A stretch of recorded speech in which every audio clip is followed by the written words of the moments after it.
Hello everyone, I am Mohammed NAZEEM from first year CSC batch.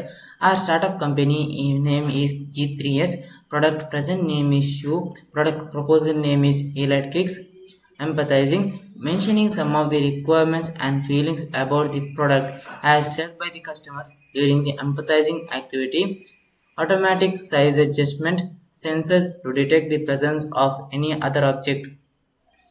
Define based on the empathizing stage and considering the feelings and requirements of customers. Many new features are added to the existing product. Existing product name Shoe, futuristic product name Elite Kicks.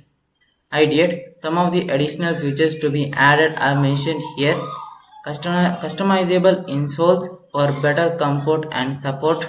Sensors to monitor steps, distance, calories burned, and to detect the presence of any other object. Ventilation or cooling mechanisms for comfort in hot weather. Convenient charging without cables. Prototype. In prototype stage, working model has to be manufactured due to time constraint. The mentor advised to draw a sketch. The sketch is given below. Testing. I request the viewers of this presentation video to comment your opinion to satisfy the testing stage.